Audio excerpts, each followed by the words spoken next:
Nada que ver, pero miren lo que dijo este boludo. Qué tremenda pelotudez decir que Argentina no existió desde siempre si la Patagonia ya era nuestra. Nah, un boludo. Para igual, ¿a qué se refiere? Sí, no entendí. Hay algunas Tipo- posturas históricas, más de nada de viejo me parece a mí, que piensan que los países existen desde siempre, entonces tienen derecho sobre un montón de territorio, sobre tener un estado. Bueno, o sea, entiendo que no, obviamente no existe desde siempre, pero de todas formas no necesitas como también tener un nombre para poder luchar por eso. Como hay que poner un límite. de Sí, alguna pero manera. a partir de ahí nacen un montón de nacionalismos reaccionarios que justifican un montón de otras cosas horribles. Como que se va de mambo, decís. Tipo, que no tiene nada que ver. Se va de mambo y está mal. O sea, Historiográficamente está mal. está directamente mal. ¿En Ok. qué sentido justifica horrible? No, Cosas horribles. está bien. Si no lo entienden, yo se los explico. ¿Qué es para ustedes la nación? El Estado. El himno, la bandera. Estado, Territorio. bandera. ¿Qué más? El pueblo. Dentro de un espacio. La identidad. Bien. Eh, Y si yo les pregunto, ¿desde cuándo creen que existe la nación argentina? ¿Qué dicen? y, no sé, la consolidación De la consideración es 1880. es como una mezcla de... O sea, es un ¿Preguntas? proceso, ¿no? O sea, como que no es que hay un momento. Va, Muy bien. o sí. No hay sé. un momento. Si tuviese que poner un momento, 1810. 1810. No, para ir más adelante. Estaba Roca, Saavedra y... 1816. ¿Quién era el otro? Como los tres que... Avellaneda, Sarmiento. Avellaneda. Está bien. No, no era Saavedra, Avellaneda. Roca, Avellaneda y Sarmiento. Como ellos tres supuestamente consolidaron el Estado-Nación. La pregunta de ¿desde cuándo existe la nación argentina como cualquier nación? Es una pregunta inherentemente problemática. No la vamos a llegar a responder hoy, creo yo, pero podemos hacer una acercación, un acercamiento. Frente a la idea de pensar una nación, hay principalmente dos teorías que nosotros podemos plantear, que se han planteado a lo largo de la historia. Por un lado, la teoría primordialista, y por otro lado, la teoría constructivista. No Ok. se engañen por mis señalamientos. La teoría primordialista lo que plantea es que la nación es un ente eterno y a priorista que da lugar a un despertar nacional. Es decir, que la nación existió siempre ahí, que siempre estuvo antes de que nosotros estuviésemos en ella, y que hay un momento en el que surge desde el fondo de la tierra o desde el fondo de las almas o lo que sea. Por otro lado, la teoría constructivista lo que plantea es que la nación es un constructo social, es un constructo hecho a medida de un nacionalismo y de la construcción de un Estado moderno. ¿Ustedes qué piensan? Siento que quizás es muy sesgado pensar como que la nación es algo que siempre estuvo dado de repente. En eso tenés mucha razón. Yo creo que tiene mucho que ver también con esta idea de la existencia y la esencia, ¿no? También Sí. como qué precede la existencia y después se genera la esencia A o la esencia y después a partir de eso se entiende el existir. Hoy en día, historiográficamente, no podemos sostener de facto que hay un apriorismo de la nación. La nación entendemos que es una construcción inventada. No se desesperen por la palabra invento, pero es en sí un proceso que se va armando a partir de principalmente un montón de procesos que se dan en el siglo XIX. No podemos decir que la nación es un concepto acabado cuando surge. No podemos decir que, bueno, ya estaba ahí. ¿Entienden?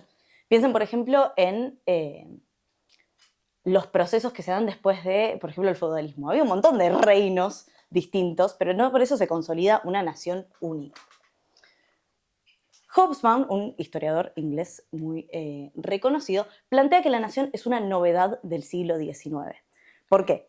Porque durante ese momento había diferentes criterios para una nación. Ustedes plantean, por ejemplo, todos estos criterios. Bueno, en este momento hubo otros. Principalmente los dos criterios, ponele tres, para considerar una nación a principios del siglo XIX eran una cultura pujante, una cultura que se pudiese exportar de alguna manera, una élite letrada, que pudiese imponer, por ejemplo, su lengua, sus costumbres. Por otro lado, una economía de mercado al estilo medio Estado nacional. Es en este momento que se escriben, por ejemplo, los libros de Adam Smith sobre las economías que corresponden a los diferentes países. Todo esto muy incipiente, ¿no? El concepto, el vocablo de nación también va cambiando todo el tiempo. Y también una probada capacidad de conquista. Ahora bien, esto que nos plantea, no todas las naciones supuestas que existían cumplían estos 3 requisitos. Eso se llama principio de nacionalidad, es decir, que había solamente ciertas naciones que podían ser consideradas como tales. Piensen, por ejemplo, Inglaterra, Francia, en el siglo XIX. O sea, pregunta, eran pocas las naciones que estaban concebidas como naciones en ese momento. Claro, no es que había una nación argentina, había naciones mucho más abarcativas. Justamente España era una de estas naciones que respondían a un principio de nacionalidad. ¿Por qué? Porque tenía una economía unificada entre los virreinatos y la península. Ahora llegamos, más o menos, al siglo XIX y al virreinato del Río de la Plata. Nótese que nunca voy a decir nación argentina en este momento, porque lo que había era una adhesión a esa monarquía española, nunca una nación rioplatense. No se consideraba como tal. La élite criolla que vivía en nuestro territorio adhería a la monarquía española, eran súbditos de la corona española. Todo esto va a cambiar con las crisis de las monarquías y los advenimientos de las naciones americanas a partir del proceso que lleva a la Revolución de Mayo. ¿Por qué? Ustedes ya lo saben, pero con la invasión napoleónica a España, en el virreinato y en todos los virreinatos y en la península ibérica se va a dar una acefalía de esa nación. El rey está preso, ha sido reemplazado por un monarca ilegítimo y los virreinatos no saben qué hacer, no tienen una cabeza de ese reino. En ese momento se da un proceso de retroversión de la soberanía a los pueblos. Y es ahí recién donde se puede hablar de una incipiente y no consolidada para nada situación de nación. Hay un nuevo sujeto americano que se empieza a pensar a sí mismo como soberano. Ojo al piojo. Esto no quiere decir que se piense como independiente, ¿no? Hay un montón de, tal vez un imaginario común, o yo siento que algo muy popularizado, que es el 25 de mayo nació la Argentina, nació la autodeterminación. Y la verdad es que para nada, realmente hoy en día no podemos sostener, revisando las fuentes, que lo que tengamos es una independencia temprana y una autodeterminación argentina. Nosotros cuando ponemos banderitas argentinas en los actos del 25 de mayo... ¿Y qué era en realidad entonces lo que se buscaba el 25 de mayo? Autonomía. Autonomía... Autonomía, pero no autodeterminación. Autonomía progresiva con respecto a un montón de presiones que se ejercía el virreinato, por ejemplo, en términos de impuestos. Y también asumir la titularidad, pero no el poder, de la soberanía de ese rey. La titularidad, pero no el poder. Porque quizás tampoco había un imaginario que permita llegar tan lejos en la constitución de esa nación, ¿o no? Como no estaba la posibilidad... Claro, es verdad. ¿Por qué? Porque nosotros no tenemos hasta 1816 una independencia. En este momento hay 6 años de guerras contra las tropas realistas hasta que la independencia se vuelve casi inevitable. Pero en un principio, la Revolución de Mayo se hizo en nombre de Fernando VII, en nombre de resguardar su poder ahora que no está. A medida que van sucediendo los acontecimientos, que es como sucede toda la historia, se va radicalizando el proceso. Ahora bien, una pregunta que se hacen muchos historiadores y muchos pensadores de nuestra historia es, bueno, ¿y por qué no se logra la consolidación de una nación y de un Estado fuerte desde ese primer momento, ¿no?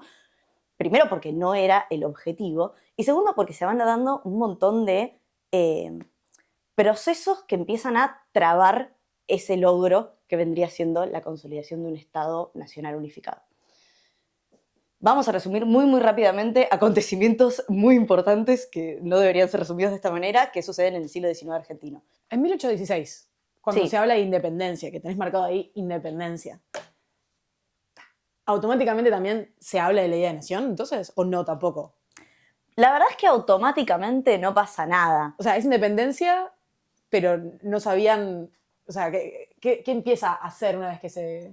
Es una declaración de independencia de las Provincias Unidas del Río de la Plata. Lo que entendemos es que todavía, por ejemplo, no conforma todo el territorio que nosotros hoy conocemos como Argentina. Directamente lo conforma, tipo, ni siquiera de acá para abajo. ¿Entendés? Hay un montón de factores que nos hacen pensar que la nación no está profundamente consolidada para 1816. Uno de ellos siendo el territorio y otro siendo los que pone este autor en su tesis. Ok. José Carlos Quiaramonte fue un historiador importante argentino que murió hace relativamente poco, hace 2 años, y que se planteó entonces la pregunta que se han planteado muchísimos historiadores y intelectuales de nuestra historia argentina, que es, bueno, ¿y por qué tardamos tanto en consolidar una nación si es el objetivo último? También eso lo podemos cuestionar, la idea de que hubiese un objetivo último de conformar una nación como la conocemos hoy, pero ¿por qué tarda tanto? ¿Por qué hay tantas trabas? ¿Por qué hay tanta dificultad en unificar la Argentina como la conocemos hoy? Y su respuesta está en el mercado. Nosotros entendemos que a lo largo del siglo XIX suceden un montón de estas trabas y obstáculos, un montón de comillas, esto es completamente simplificado, pero por ejemplo, una organización temprana que nosotros podemos entender es la conformación de un pacto federal. Y ustedes dirán, pacto federal suena súper nacional y recontra abarcativo. Y ni siquiera, porque a lo largo de todo este momento en el que se dan las guerras entre unitarios y federales, el Pacto Federal es una confederación entre los estados de Santa Fe, Entre Ríos, Corrientes y la provincia de Buenos Aires. Ni siquiera abarca al resto de las provincias. Lo que plantea Chiaramonte es que la cuestión regional es lo que va a impedir la conformación de una nación hasta lo que señala él, 1880. Hay autores que señalan otra cosa, pero yo tomo esta porque me parece recontra interesante y que resalta que los porteños somos unos hijos de puta. ¿Por qué? Okay. Porque la tesis de Chiaramonte es que Lo dijo. hasta que no se vence el último regionalismo, que es la provincia y la ciudad de Buenos Aires, no hay una conformación de un mercado único y nacional. Porque lo que falta es, primero, que Buenos Aires se incorpore a la Confederación, algo que no va a surgir hasta 1862, y que, en consiguiente, que hasta 1880 no se federalice el puerto.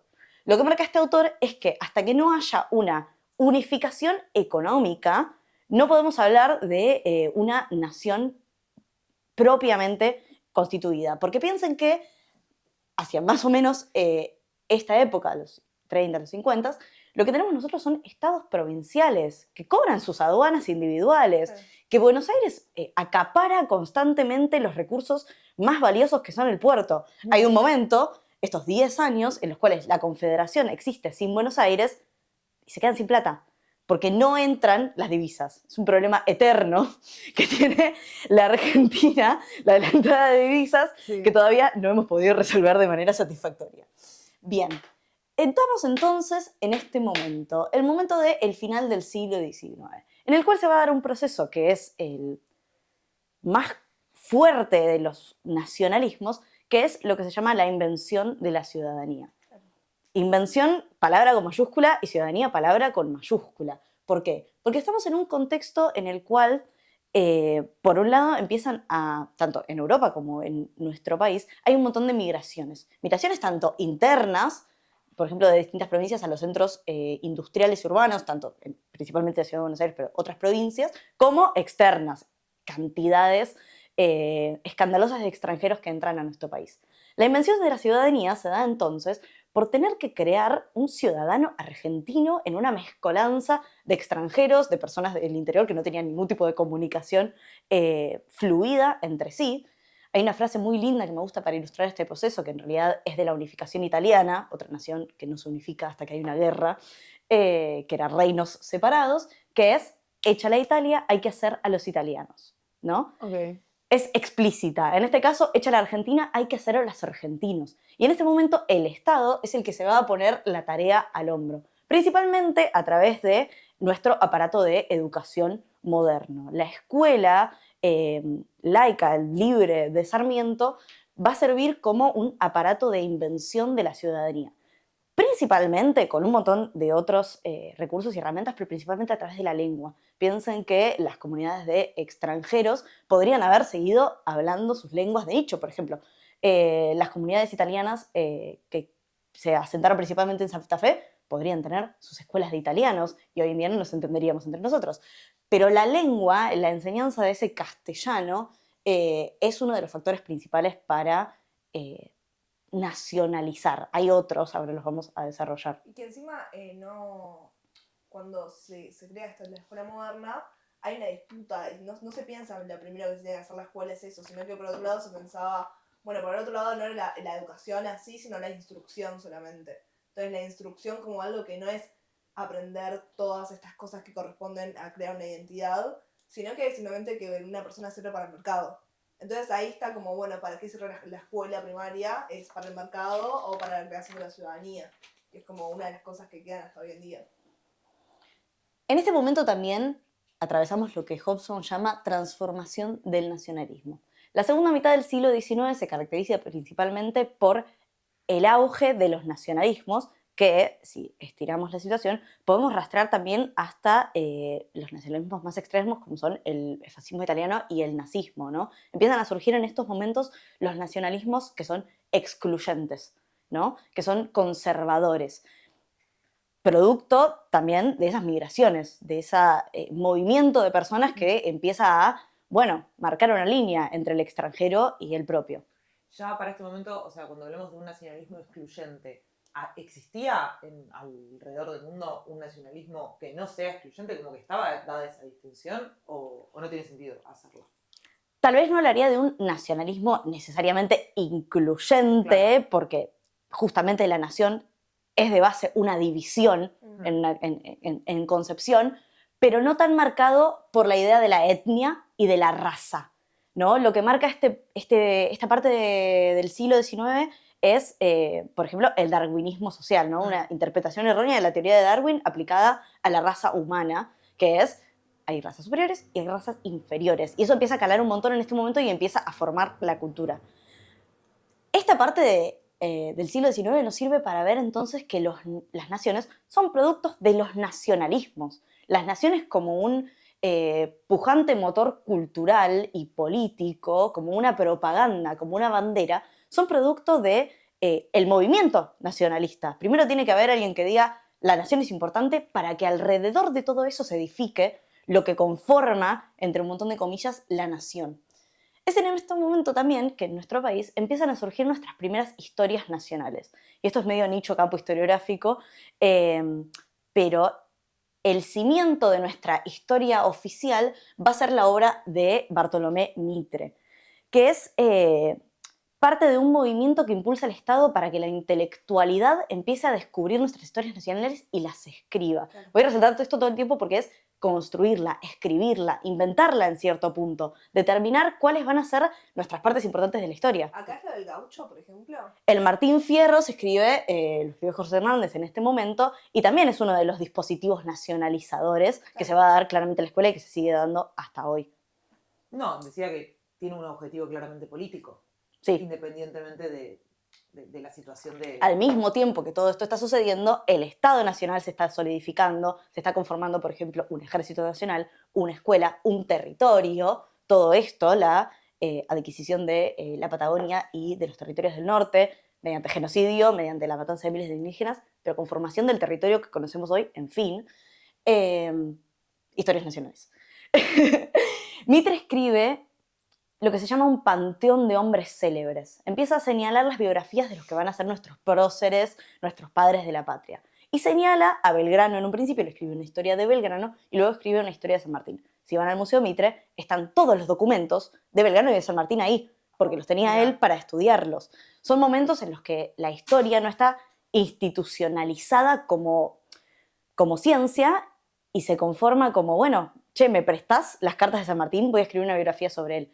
Y a partir de ese panteón de héroes es que se construye lo que todavía nosotros sostenemos. El señalamiento de determinadas fechas es una construcción, es una invención. Nosotros podríamos tomar otras fechas, podríamos tomar otros próceres, podríamos tomar el Congreso de los Pueblos Libres de Artigas, que fue en 1815, por ejemplo, que fue una reunión de representantes de los distintos países de la región. No lo hacemos. ¿Por qué? Porque hemos ido construyendo nuestras fechas, hemos ido construyendo nuestro panteón. La fotito de Belgrano y la fotito de San Martín podría ser la fotito de Güemes, que recientemente ha sido incorporado al panteón de próceres a través de una revisión. La historia oficial nos sigue moldeando hasta hoy, o sea, aunque nosotros nos hagamos muy los revisionistas, y ahora voy a hablar un poco de eso, seguimos cimentándonos en esas bases que tienen 200 años y que permean, que son dispositivos nacionalizadores que nos importan aún. 100 años después de la historia oficial conformada como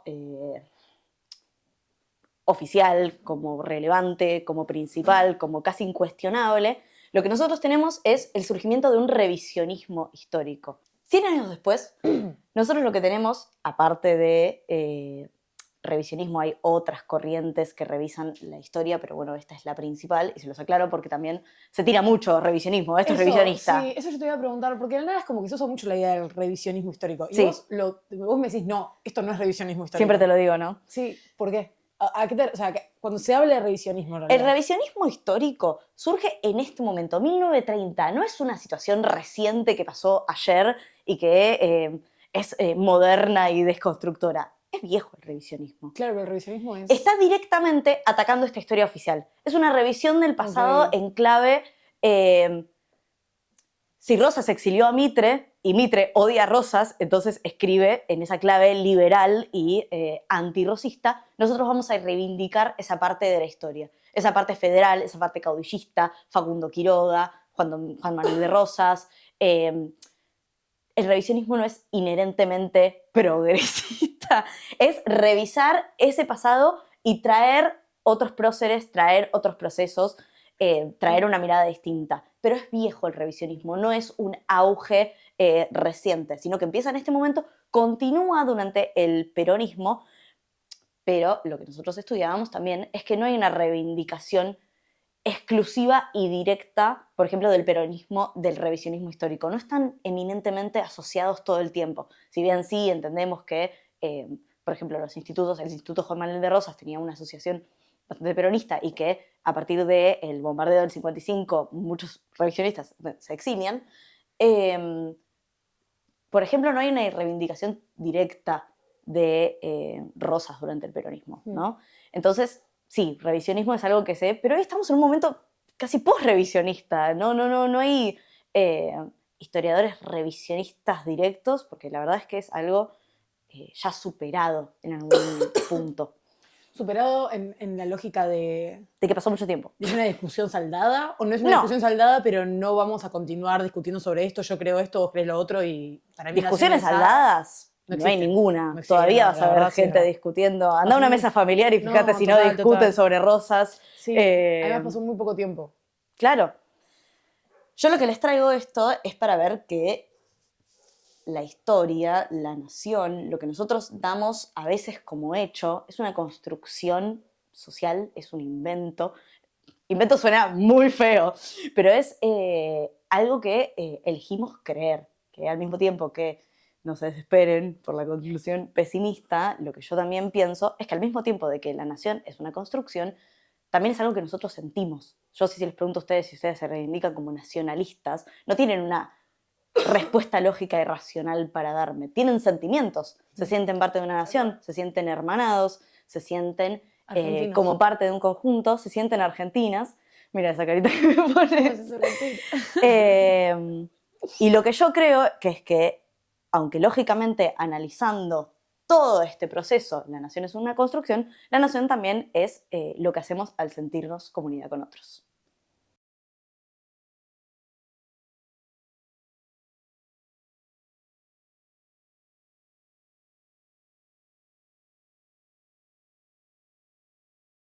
Pero pará, entonces, ¿qué hacemos con el reclamo de Malvinas si el Estado-Nación no se consolida hasta 1880 y las invasiones fueron en 1833? Eso lo vamos a ver la próxima.